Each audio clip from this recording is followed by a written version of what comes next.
Bonjour. Je ne sais pas pour vous autres, mais les 3 minutes avant que ça commence, il y a de l'adrénaline dans le genou. Donc, vous avez une belle journée d'Agile Tour jusqu'à présent?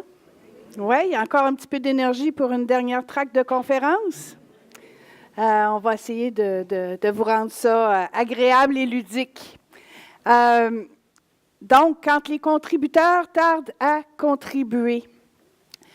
Je me présente, mon nom est Nathalie Ferron. J'agis dans les organisations depuis plus de 6 ans, à la fois comme Scrum Master, de moins en moins, quoique j'aime toujours être sur le terrain, être avec des équipes, de plus en plus comme coach agile et même comme stratège organisationnel. Donc, quand une organisation décide que oui, il faut vivre la transformation agile, ça a l'air le fun. Souvent, je suis impliquée dès les démarrages, bâtir les roadmaps, essayer de trouver les bonnes intentions derrière. Par ma pratique, par le fait d'avoir utilisé beaucoup d'outils de cadre, de métacadre, j'ai décidé de m'inscrire un jour de STEMP en agilité agnostique. Il n'y a pas, à mon avis, une seule manière de faire de l'agilité, un seul outil, un seul cadre qui fonctionne. De plus en plus, ce qui m'intéresse, c'est les intentions que l'organisation veut atteindre, ses objectifs, et d'aller piger dans à peu près tout ce qui se fait ici et là, me semble une meilleure manière d'atteindre les objectifs. À qui s'adresse cette conférence-là? À peu près tout le monde. Agile ou pas? Parce que les contributeurs sont dans tous les projets, que ceux-ci se fassent de manière plus traditionnelle, avec une agilité forte, une agilité hybride. On parle autant aux gens de l'équipe cœur, l'équipe de réalisation, qui est au centre de la mission du projet, du produit, que les gestionnaires, les chefs de projet, les contributeurs eux-mêmes, ils sont au cœur de cette conférence-là. Donc, il n'y a pas vraiment de public cible associé à ma conférence. On va se donner une première trame de fond. Oups! Lancelot, pourquoi ça ne marche pas? And so, my fellow Americans, ask not what your country can do for you. Ask what you can do for your country. Bon, il y en a des aussi vieux que moi dans la salle. Il y en a qui doivent reconnaître la référence. John F. Kennedy, dans le discours inaugural en 1965, effectivement. Pourquoi j'ai choisi cette trame de fond-là? Parce que le message, un petit peu que j'ai envie de traiter, c'est comment on peut amener les contributeurs à être partie prenante de ce qu'on doit réaliser. Et non pas que les contributeurs se disent au projet, disent au produit, vous devez rentrer dans mon processus, vous devez suivre comment je suis organisée, de manière à ce que je puisse t'aider. C'est qui ça, nos contributeurs? C'est souvent plusieurs boîtes noires dans les organisations. On va parler de juridique, de données, d'infrastructures, de sécurité. Il y en aurait plein d'autres. Mais chacune de ces fonctions-là dans l'organisation, pourquoi on les voit comme des boîtes noires? Parce qu'on ne comprend pas toujours, quand on est en projet, comment ils fonctionnent. Ils ont chacun leur processus. Ils ont chacun leur manière de recevoir des demandes. Ils ont chacun leur manière de gérer les demandes qu'on leur fait. Donc, on est un petit peu tributaire de comment, comme silo organisationnel, silo hiérarchique, ils ont décidé de s'organiser. Et même s'ils ont des ententes de service, les ententes ne sont pas toujours claires, ne sont pas toujours suivies. Et même s'il y a une volonté de mettre des ententes de service en place, qu'est-ce qui se passe? Moi, j'ai vu dans des organisations mettre des gros efforts pour essayer de standardiser, de clarifier tout ça. L'expert part, tout tombe. Donc, ça demeure un petit peu nébuleux, comment on doit interagir avec eux. On va se donner quelques définitions. Il y a plein de termes pour dire les mêmes affaires, mais histoire qu'on suive pendant le prochain 45 minutes, on va se placer la table. Donc, on va parler de récurrence pour toutes les activités qui sont propres à une entité de contributeurs. Donc, par exemple, l'équipe sécurité doit faire annuellement des activités de sécurité pour le groupe de sécurité. Ils peuvent aussi travailler en projet produit. Donc, l'équipe sécurité va venir participer ponctuellement à des activités qui sont requises dans un projet visant à livrer des bénéfices. Quand on parle de transversal, c'est toute la notion d'être capable de sortir d'une manière quelconque ces individus-là de leur silo de fonction pour les amener à contribuer plus efficacement.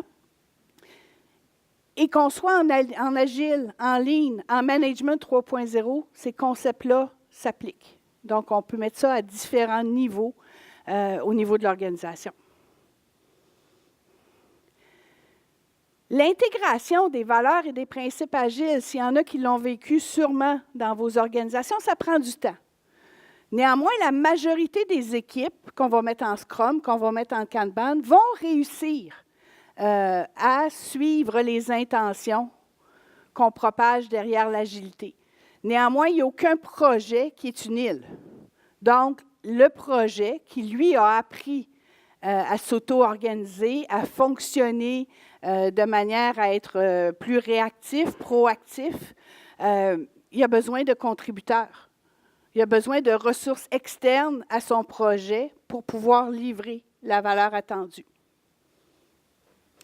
Il faut être capable de prévoir dans le temps. Si je me mets en mode Scrum, par exemple, avec des itérations de 2 semaines, si je fais une demande à un contributeur au moment de ma planification de sprint, probablement qu'il ne sera pas capable de livrer à l'intérieur de mon sprint. Son processus est trop lourd et trop pesant. Par contre, si j'essaie de prévoir plusieurs sprints à l'avance que je vais lui demander, bien moi, dans mon équipe Scrum, ça va venir impacter ma flexibilité, ma réactivité au changement. Donc, il faut être capable de balancer entre je fais la demande trop tard ou je fais la demande trop tôt. Et là, on pourrait déjà se poser une question, est-ce qu'on, dans une organisation, on devrait regrouper les gens par fonction ou par projet produit? Et dans le fond, cette slide-là est tirée du Management 3.0 et ça dépend. À la base, quand on regroupe les gens par fonction, on facilite grandement la montée en compétences. Si on regroupe tous des experts de données ensemble, chacun de ces individus-là va avoir un terrain fertile pour augmenter ses compétences. C'est plus facile au niveau RH aussi, de gérer une gang de monde qui ont toutes les mêmes compétences, les mêmes définitions de tâches. C'est beaucoup plus facile. Ça permet aussi de faire un style de gestion où je suis capable de mettre un gestionnaire qui va comprendre la réalité de ces gens-là. Donc, d'un point de vue RH, ça fonctionne très bien. Au niveau de la montée en compétences, une manière de régler ça, c'est de créer ce qu'on a appelé les communautés de pratique. Par contre, trop souvent, ce que j'ai vu, c'est que l'organisation va favoriser la création de communautés de pratique, mais on ne leur donne pas de temps. On ne leur donne pas d'espace pour créer justement cette montée en compétences, pour créer la possibilité d'aller plus loin dans leur métier, de découvrir de nouvelles façons de faire. Donc, on a mis un concept qui était intéressant, mais on n'a pas laissé de place. L'idée, dans le fond, c'est comment on pourrait passer du fait qu'on a une équipe qui est très, très, très fonctionnelle, où il y a un gestionnaire en charge de s'assurer que son monde terrain sont occupés, qu'il y a toutes les compétences nécessaires au sein de son équipe, qui va distribuer les gens à gauche et à droite, dépendant de ce qui est requis, à passer le plus possible vers une équipe qui se fait de façon transversale, où les membres de chacune des équipes vont être capables de nommer et d'aller chercher les différentes compétences dont ils ont besoin de manière à aller au bout de leurs objectifs. Est-ce que je peux te demander de repeser? And so, my fellow Americans, ask not what your country can do for you, ask what you can do for your country. Fait que ça me permet de prendre une petite gorgée d'eau. Ça a l'air intelligent. Le but, c'est de vous ramener toujours au concept de base que j'avais, la préoccupation que j'avais lorsque j'ai monté cette conférence-là. Comment on peut amener les équipes de contributeurs à servir quelque chose de plus grand que juste leur silo hiérarchique? Je vous le dis tout de suite, je ne l'ai pas la réponse.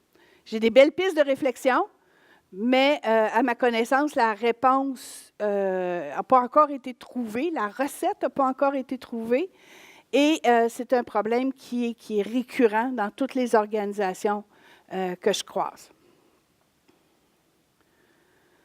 À la base, il faut être capable de changer nos façons de faire. Est-ce que nos contributeurs sont au service de leur silo, de leur processus, ou bien est-ce qu'ils sont au service de l'organisation, des bénéfices qui sont attendus dans l'organisation? Est-ce que leur processus peut être flexible, peut être adapté? Est-ce que leur processus leur permet, eux aussi, de s'adapter aux changements et de s'adapter à des périmètres qui sont différents? Comment ils pourraient se mettre en mode de servant leadership? Donc, comment ils peuvent devenir des créateurs d'environnements favorables à la livraison de projets au lieu d'être en mode de « moi, je livre seulement des petits résultats dans ma boîte noire selon mon processus ». Est-ce qu'ils connaissent leurs capacités? La majorité des équipes de contributeurs que j'ai croisées dans ma vie n'ont aucune idée de ce qu'ils livrent annuellement. Ils n'ont pas nécessairement calculé combien de temps ils peuvent donner au projet, combien de temps ils doivent donner en récurrence, quelle est la longueur moyenne des demandes, c'est quoi les types de demandes qu'ils reçoivent, c'est quoi leur délai de traitement. Souvent, les capacités sont calculées soit au PIF en début d'année, soit selon un plan directeur 3-5 ans, mais qui ne tient pas nécessairement compte du fait que l'organisation est en constant changement. Est-ce que ces équipes-là peuvent refuser une demande? Oh, dire non, hein? Combien d'équipes de contributeurs j'ai vues qui devaient absolument accepter toutes les demandes qui rentraient et une grande partie de leur bande passante visait à rendre ces demandes-là digestibles et réalisables. Au lieu de dire non, ta demande ne répond pas à nos critères d'entrée, tu dois l'adapter, tu dois l'ajuster de manière à ce qu'on puisse dès demain commencer à travailler dessus. Et quand on leur permet de dire non, souvent c'est un non faible qui vient avec des contraintes. On va le faire, mais il faudra prévoir que, et ça c'est si il arrive tel autre événement. Donc ça devient un petit peu du flou-mou. Je me suis basée sur la table de matière d'une formation qui se donne au HEC. J'ai juste pris la table de matière. Je l'ai épurée un peu, puis j'ai décidé d'aller broder avec ça parce que je trouvais que ça me donnait un fil conducteur intéressant. Donc, on va aller explorer un petit peu le modèle organisationnel de type fonctionnel qui est présent dans la majorité de nos organisations. On va essayer d'aller comprendre un petit peu plus la gestion matricielle. On va se mettre en tête, c'est quoi gérer pour des résultats et gérer selon des ressources. On va expliquer les différentes manières de voir les rôles et responsabilités quand on se met plus dans une gestion matricielle. On va essayer d'apprécier le potentiel d'innovation qu'il y a derrière tout ça. Puis, on va faire un court bout pour voir comment on peut mettre ça en œuvre. Donc, remettre en question une organisation du travail traditionnelle fondée sur des structures verticales à caractère fonctionnel. Remettre en question, c'est d'aller voir ces équipes de contributeurs-là et d'être capable de voir est-ce qu'ils sont dédiés à des projets, dédiés à leur récurrence. Est-ce qu'on a divisé les ressources en deux? Il y en a en projet, il y en a en récurrence. Est-ce qu'on écoute ces gens-là? La majorité des contributeurs que j'ai rencontrés ont d'excellentes idées sur comment ils pourraient s'organiser pour livrer plus, livrer mieux et surtout augmenter à la fois leur propre satisfaction, parce que la majorité des contributeurs trouvent ça bien tough aussi, et améliorer la satisfaction des clients, que ce soit le client projet ou le client final de l'organisation. C'est quoi qui est requis dans mon silo? Qu'est-ce qu'on est commis à faire? comment on le comptabilise? Sont où nos métriques? Comment on peut se mesurer, se comparer? Puis, on s'appuie sur quoi? Notre processus, est-ce qu'il est solide? Est-ce qu'il est connu? Est-ce qu'il est fonctionnel? Est-ce qu'il fait ce qu'on lui demande de faire? Remettre en question, c'est aussi regarder comment on gère les demandes. Bon, le first in, first out, là, on parlait de ça il y a 32 ans. S'il y en a qui pensent que ça marche encore, je suis désolée de vous le dire, ça ne marche pas pantoute. Le last in, first out, des fois, il marche. Pourquoi? Parce qu'on est sur le dessus de la pile. Donc, on est plus visible. Notre demande est un peu plus visible. Il y a des chances que votre demande passe plus rapidement. Il y a le fameux « mon père est plus fort que le tien ». Ça marche très, très, très bien dans les organisations. Ça, c'est qui va crier le plus fort, qui fait qu'on va tout tasser pour prioriser quelqu'un. C'est un mode de fonctionnement super efficace. Il y a le principe il y en a tellement autour que je vais prendre ce qui me tente, ce qui a l'air le fun, ce qui n'est pas trop demandant, pas trop exigeant. Et il y a le fameux « c'est pas moi, c'est l'autre ». C'est fascinant dans une même structure fonctionnelle, par exemple, en données, en information, de voir le DBA dire « ah, c'est pas moi, c'est l'analyse de données », de voir l'analyse de données « non, c'est pas moi, c'est l'architecte de données », puis l'architecte de données « non, c'est pas moi, ça, c'est un problème de DBA ». Puis ils sont dans la même gang.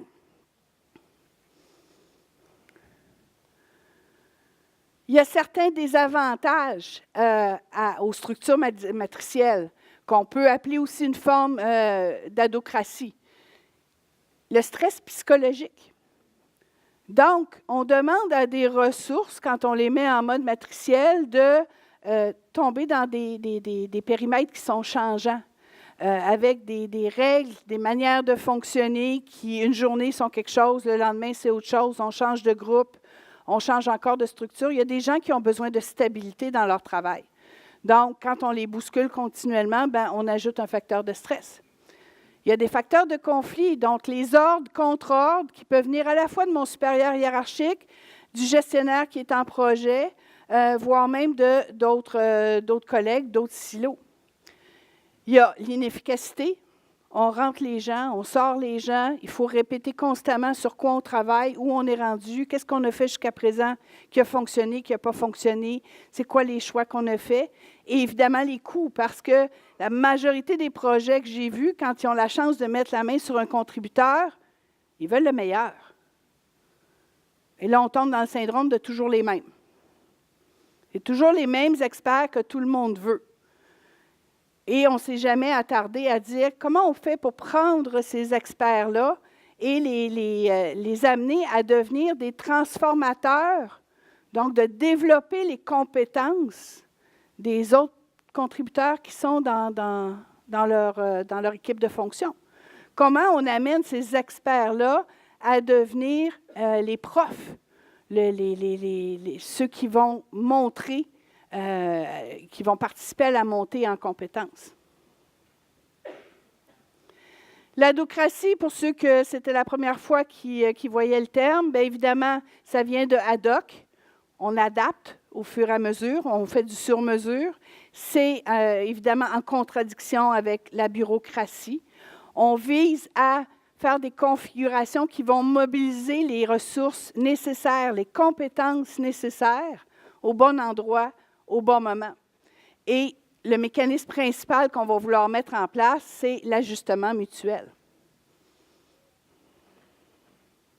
Comprendre les principes, les facteurs de succès de la gestion matricielle, la ligne verticale, c'est mon équipe de fonction, dans laquelle j'ai un supérieur hiérarchique. Et la ligne horizontale, c'est toute ma gestion matricielle qui s'installe, où je viens chercher les compétences dont j'ai besoin, plus dans une option de projet ou de livraison de produits. Si la matrice est faible, c'est la fonction qui domine. Si la matrice est forte, c'est le projet qui domine. Si la matrice est mixte, on est un petit peu dans le au jour le jour, et ça dépend, on va voir de quoi on a besoin. Ce qui nous amène à parler d'autorité hiérarchique et transversale. Donc, quand on est en mode matriciel, chaque ressource a au minimum 2 patrons, 2 gestionnaires.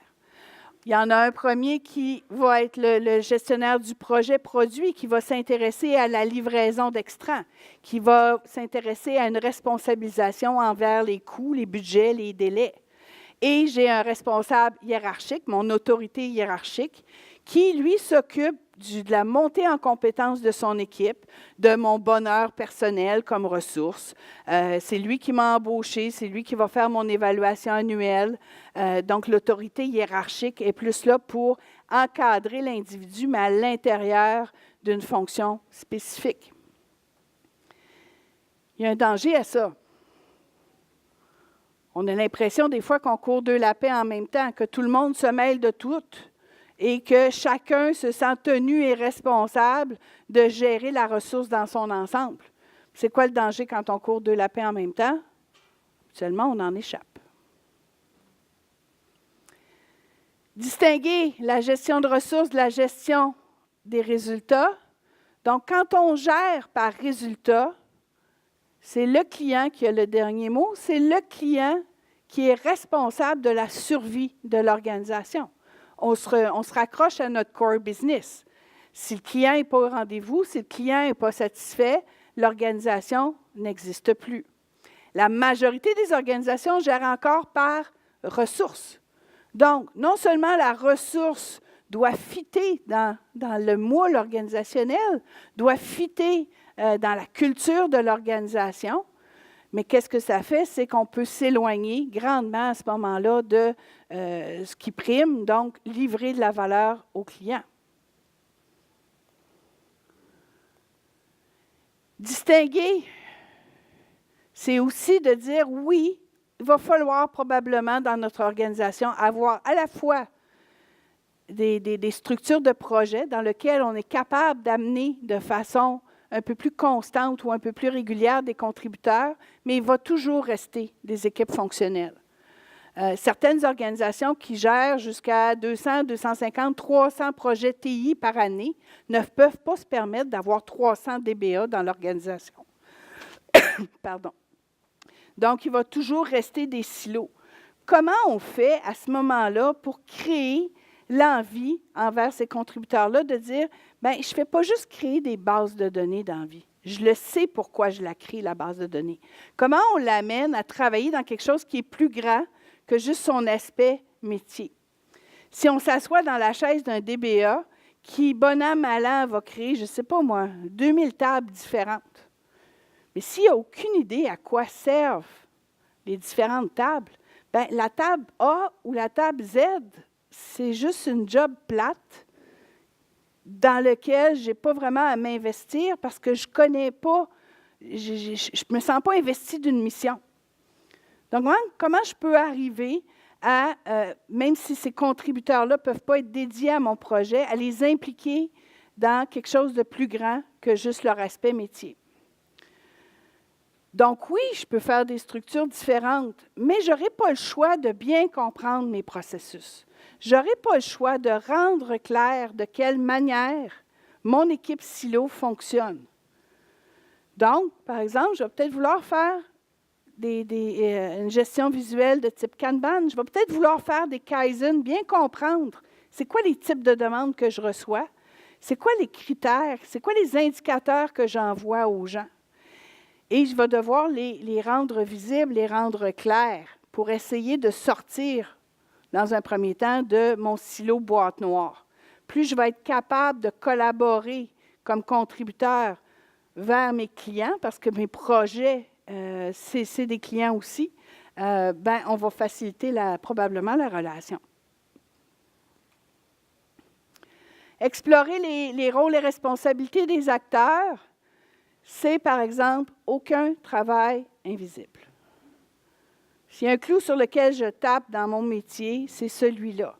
C'est quoi toutes les choses qu'on fait qu'il n'y a jamais personne qui le sait qu'on fait? Comment on arrive à rendre autant mes activités de récurrence que mes activités en projet, que mon gaspillage, mon MUDA, mon waste, toutes les choses que je dois faire et qu'en bout de ligne, ça ne sert pas à personne. Comment je les rends visibles? Plus je vais être visible, plus je vais être capable de calculer c'est quoi ma capacité, plus je vais être capable de donner une information fiable aux gens qui me demandent quand est-ce que ça va être prêt. Comment je peux amener les contributeurs au cœur de mon équipe, que ce soit pour 2 heures par semaine, que ce soit pour une semaine complète, une itération complète? Comment je suis capable d'impliquer mon contributeur dans ma mission, dans mes objectifs, de manière à ce qu'ils se sentent partie prenante de ce qu'on est en train de créer ensemble? Évidemment, ça prend une vision visible et révisée continuellement, et ça autant de la part du projet que de l'équipe, de mon équipe de contributeurs. Comment je rends disponible où on en est, qu'est-ce qu'on a fait, où est-ce qu'on s'en va, qu'est-ce qui fonctionne pas.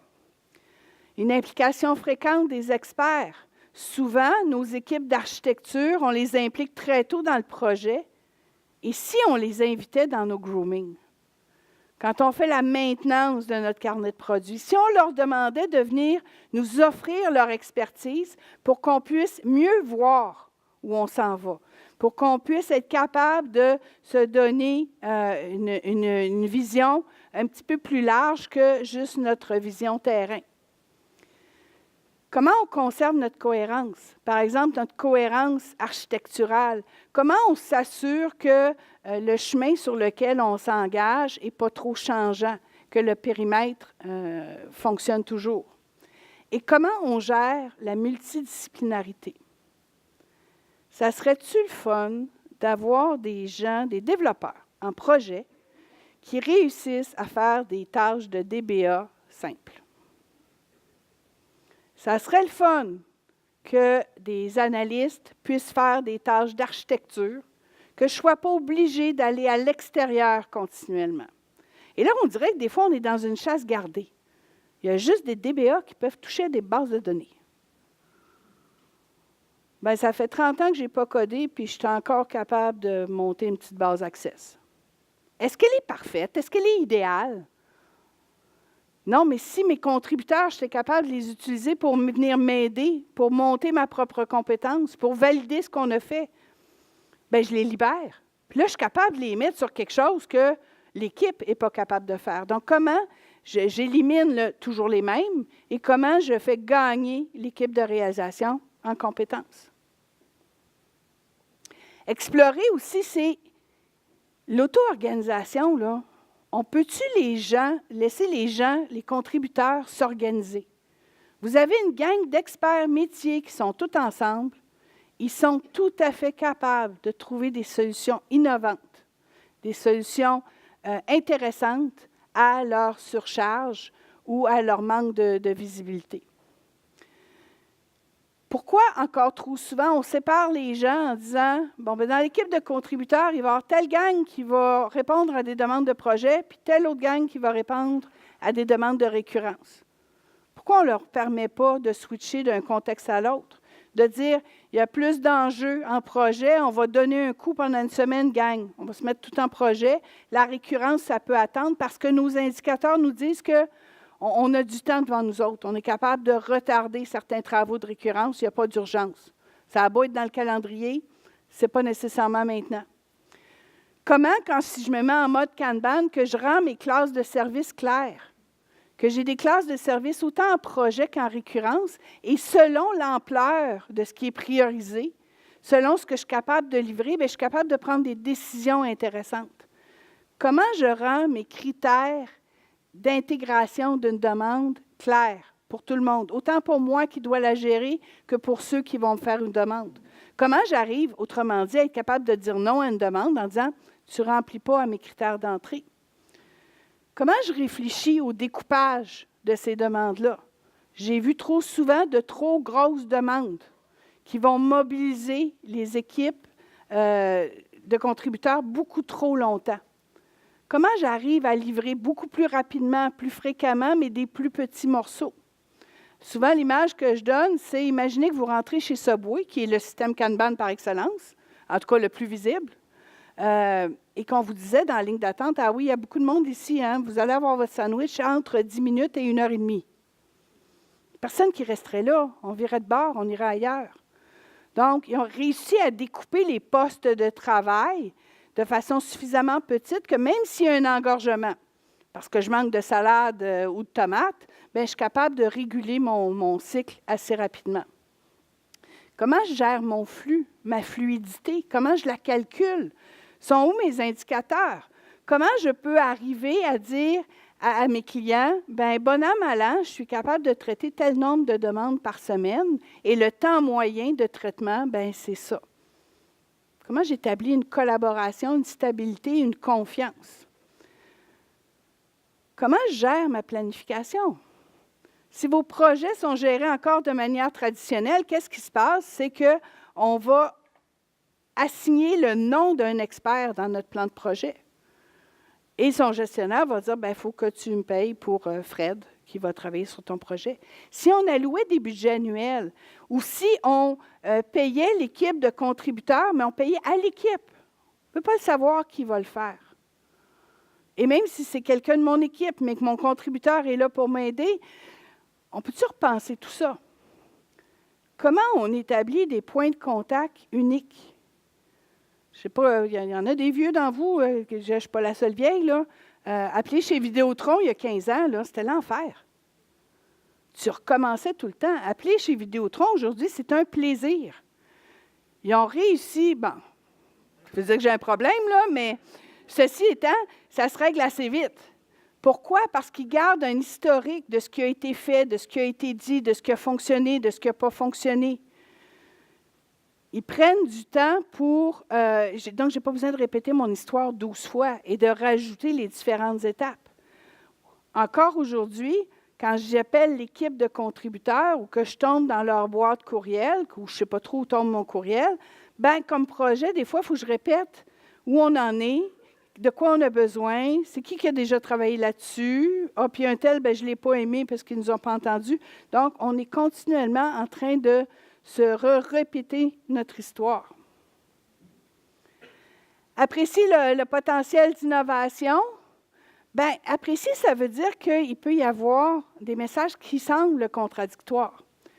Du genre, je vois tout de suite l'impact de mon travail sur le produit et sur la satisfaction du client, et je ne vois pas toujours la globalité, puis j'ai l'impression de créer des mythes. Ça peut être, j'ai des objectifs concrets et précis, je concentre mieux mon action, et on n'en voit jamais la fin.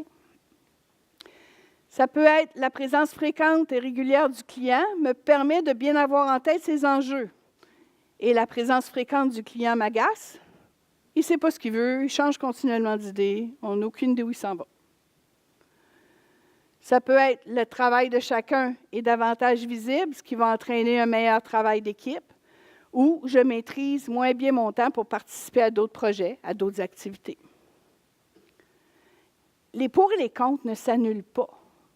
Il faut juste être capable de les mettre en perspective et de voir que oui, un contributeur peut avoir deux manières de voir les choses, dépendant de comment ça se passe. Le premier projet pilote qu'on a fait à la SAAC en agilité, on avait des points de contact uniques. On avait la possibilité de créer le projet agile parfait. Donc, toutes les portes de l'organisation nous étaient ouvertes. On pouvait demander à peu près tout ce qu'on voulait, sauf peut-être la crème glacée le vendredi après-midi. Et donc, on avait des points de contact uniques dans toutes les équipes de contributeurs. Il y a quelqu'un qui lâchait tout ce qu'il faisait pour venir nous aider. Et je me souviens d'un des contributeurs qui m'avait dit, « Habituellement, je gérais 3-4 urgences par année. Dans votre projet, j'en gère 3-4 par semaine. Je n'ai jamais travaillé fort de même de ma vie, mais je n'ai jamais tripé de même de ma vie. » Pourquoi? Parce que, oui, il était sous pression comme nous autres. Oui, il réglait des urgences, mais il savait pourquoi il le faisait. Il se sentait aussi important que le reste de l'équipe cœur, même s'il n'était pas assis avec nous autres colocalisés. Discuter de la mise en œuvre, bien, à la base, c'est bien clarifier les règles du jeu. Avec le contributeur, j'ai un paramètre changeant, j'ai des exigences, j'ai des contraintes. J'ai certains éléments particuliers à mon projet. On va essayer d'apporter une vision large et stable. Donc, non seulement la vision du produit du projet que je suis en train de faire, mais comment ce produit-là s'inscrit dans quelque chose de plus grand qui est relié à la vision de l'organisation, aux stratégies que l'organisation met en place. On va vouloir mettre en évidence le travail d'équipe. Donc, comment tout un chacun devient un élément, un maillon important de ce que je dois réaliser, de ce qu'on a promis et qui va apporter les bénéfices qui sont escomptés. On va vouloir assurer l'interface avec le client qui peut-être voit les contributeurs moins souvent. Donc, il va falloir expliquer au client c'est quoi le rôle du contributeur, à quelle fréquence il est là, c'est quoi le terrain de jeu qu'on lui a donné. Et évidemment, on va vouloir assurer un lien fort avec le supérieur hiérarchique, donc l'autorité hiérarchique de cette ressource-là, pour pouvoir lui dire, ta ressource, quand elle contribue avec nous, voici ce qu'elle a fait, voici ce qu'elle a appris, voici ses aspirations, voici les difficultés qu'elle a rencontrées. Voici comment sa contribution a été importante parce que le supérieur hiérarchique va rester le lien avec la ressource pour son évaluation annuelle, par exemple. Va rester le lien avec la ressource quand le projet va se terminer. Donc, il faut le tenir au courant de comment se développe, à quel point sa ressource est heureuse ou malheureuse ou inconfortable, de manière à ce que lorsque je retourne comme contributeur vers mon autorité hiérarchique, il n'y a pas eu un gap entre les deux, où on a l'impression qu'on ne connaît plus la ressource.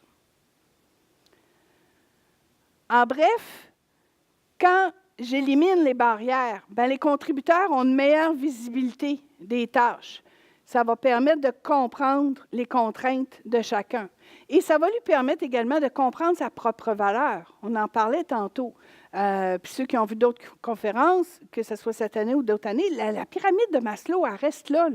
Les gens ont besoin d'avoir un sentiment d'appartenance. Ils ont besoin d'un sentiment d'accomplissement, beaucoup plus qu'un besoin de sécurité. Donc, plus j'arrive à les impliquer, un, ils vont être plus heureux, mais deux, je risque d'avoir un résultat plus intéressant. Je voulais vous donner un exemple. Veux-tu le partir ou j'essaye?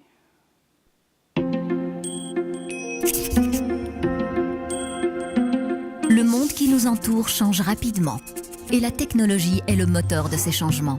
Les clients disposent d'un nombre croissant de possibilités pour contacter ceux avec lesquels ils font des affaires. Des affaires qui doivent être accessibles 24 heures sur 24, 7 jours sur 7 et fournir un service pertinent, de qualité et personnel.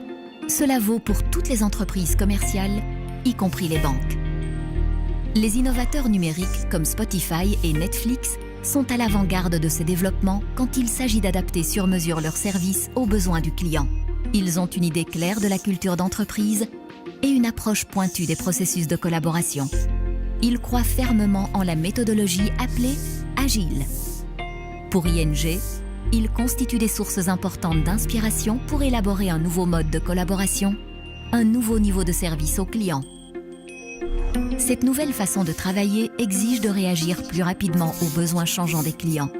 Moins de transmission entre les départements, moins de réunions de coordination, plus d'espace d'initiative et des niveaux de responsabilité plus élevés, aussi bien pour les équipes que les individus.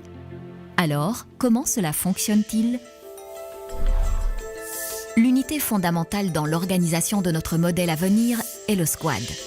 Les squads sont des équipes autonomes et autorégulatrices comptant jusqu'à 9 personnes entièrement responsables de leur propre mission spécifique liée aux clients. Les squads sont articulés autour de différentes disciplines, différents domaines d'expertise et différents acquis. Par exemple, le squad demande de crédit hypothécaire s'occupe de développer et de mettre en œuvre la façon la plus efficace et la plus conviviale pour nos clients d'aller de la première demande de crédit hypothécaire à l'approbation finale. Et le squad Search Engine a pour mission de développer le moteur de recherche le plus convivial et le plus efficace pour nos divers canaux numériques. Vous pouvez trouver dans les squads des collègues spécialisés dans les domaines du marketing, de product management, de formula management, de data analyst, de user experience et de l'IT. Ils peuvent être parfois plus nombreux dans tel ou tel domaine en fonction de la nature de la mission du squad. À l'intérieur de chaque squad, le Product Ownership est assigné à un seul membre du squad. Ce Product Owner est responsable de ce que fait le squad, il est chargé du backlog et de la liste des tâches à exécuter et détermine les priorités. Cela ne signifie pas que le Product Owner soit le patron. La coordination entre les membres de la même discipline a lieu à l'intérieur de chapters. Il y a par exemple un Chapter Data Analytics, un Chapter Customer Journey Mortgages, un Chapter Customer Journey Expert. Les chapters déterminent le comment s'attaquer aux travaux. Le Chapter Lead en détient la responsabilité finale et est également au sommet de la hiérarchie des membres du squad, en prenant en charge le développement personnel, l'encadrement et le cycle de performance des membres des squads. Le Chapter Lead s'acquittera de ses fonctions en plus de son travail quotidien dans son propre squad. Mais si les squads sont autonomes et autogérés, comment pouvons-nous assurer la coordination entre ces squads? C'est là qu'interviennent les tribes. Une tribe est un groupe de squads ayant des missions interconnectées. Il existe une tribe Private Banking, une tribe Mortgage Services, etc. En règle générale, une tribe compte moins de 150 personnes, coordonnées par le tribe lead qui, bien que n'étant pas le patron traditionnel de tous les membres de la tribe, veille à ce que l'expertise et la vision soient partagées, fixe les priorités et alloue les budgets disponibles. Le tribe lead est également l'interface avec d'autres tribes. Et c'est tout. Ou presque.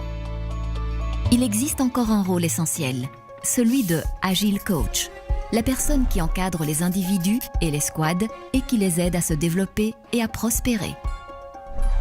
Voici, en bref, comment la plus grande partie de ING fonctionnera à l'avenir. La plus grande partie, mais pas l'entièreté. L'approche agile implique une certaine flexibilité à s'adapter aux besoins du moment.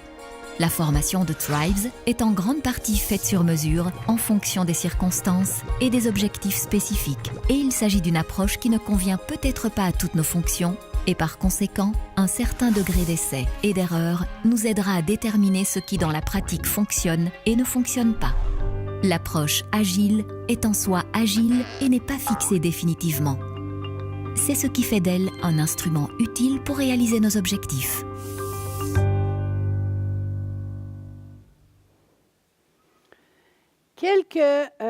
J'ai choisi cette vidéo-là. Pourquoi? Parce qu'on avait une organisation qui est à la base très, très traditionnelle. ING, là, c'est pas un Google, c'est pas un Facebook. Donc, ceux qui sont au courant un petit peu, ils essaient d'appliquer le modèle de Spotify. Spotify n'est pas un modèle. Donc, est-ce qu'ils ont réussi? Je ne sais pas, ils sont en Belgique. Si je vais faire un tour dans le coin, j'irai voir. Ceci étant, quand on écoute des gens qui ont été à la création de Spotify, ils disaient, nous autres, c'était facile de s'installer comme ça parce que jour 1, on l'a fait. On ne prend pas une organisation pour et démolir toute la culture, toute la structure. Ceci étant, je trouve ça intéressant que des gros joueurs qui sont implantés depuis très longtemps, avec des structures hiérarchiques très importantes, soient capables de venir s'inspirer de modèles tels que Spotify, qui n'est pas un modèle. J'espère que je vais le prononcer correctement. Henrik Kniberg, je pense que c'est comme ça qu'il donne son nom, qui est un des joueurs qui était à l'origine de Spotify. Lui, il ramène à des intentions. Et ça, je trouve ça super intéressant. Je m'excuse de lire, mais c'est quelque chose que je me suis tapé en fin de semaine, fait que ce n'est pas encore ancré. Le but, c'est d'avoir un système vivant basé sur des valeurs de confiance, le droit à l'erreur et l'autonomie. Il va dire aussi la productivité telle que nous, on l'a développée, c'est de l'effort. Ben oui, on n'a pas le choix. Il faut continuer à travailler et à travailler fort. C'est multiplié par la compétence. C'est multiplié par un environnement, donc la création d'un espace de travail qui permet la flexibilité et la motivation au carré. Donc, je voulais juste vous dire qu'il y a des modèles qui existent, il y a des tentatives qui existent, même dans de très grosses organisations. Oups, excusez. En bref, je pense que vous l'avez compris, je n'ai pas de solution miracle, je n'ai pas de recette. Par contre, ce qui est certain pour moi, c'est que ça prend une volonté organisationnelle qui est très, très forte. Ça nécessite de garder l'œil ouvert, d'investir de nombreux efforts, et non, on ne peut pas faire ça en bing-bang. Ben oui, si on est en Corée du Sud ou en Corée du Nord, oui, on peut faire ça en bing-bang si l'organisation s'effrite, risque de tomber, on n'aura pas le choix, va tomber dans le mode d'urgence. Mais ça peut se faire à petits pas, et si on ne fait rien, les contributeurs, en fait, ce n'est pas les individus, c'est les équipes de contributeurs comme structure, comme manière d'être fait, parce que j'espère que vous avez compris aussi que je plains grandement la majorité des contributeurs. La majorité des contributeurs que j'ai rencontrés sont mal outillés, mal installés, mal organisés, et ils ne répondent pas comme ils souhaiteraient pouvoir répondre. Ils deviennent des plafonds de verre. Ils deviennent des bloquants et freinent la progression des projets. Et soyez assurés que c'est aussi frustrant pour eux autres que pour l'équipe projet. Demain, on fait quoi? Bien, on observe notre système, notre organisation, notre manière de faire les choses. On va sonder les équipes. Les contributeurs, à mon sens, sont les personnes ressources les mieux outillées pour bien expliquer comment ils devraient fonctionner, comment ils pourraient livrer quelque chose d'intéressant et surtout se sentir partie prenante de la création de valeur et de bénéfices. Il faut explorer les possibilités qu'on a dans notre organisation. Ça peut varier à la fois selon les structures hiérarchiques qui sont en place, le nombre de niveaux qu'on a, le nombre de silos de contributeurs qu'on a, le nombre de ressources disponibles pour certaines fonctions. Puis il faut commencer à adapter le système. Est-ce que tu peux me peser ça encore une petite fois, s'il te plaît? And so, my fellow Americans, ask not what your country can do for you. Ask what you can do for your country. Et j'ai envie de vous laisser pour une dernière fois avec cette idée-là qui, je pense, est porteuse de beaucoup de possibilités, beaucoup de solutions. Comment on met les contributeurs au service des bénéfices qui sont entendus dans nos organisations. Merci.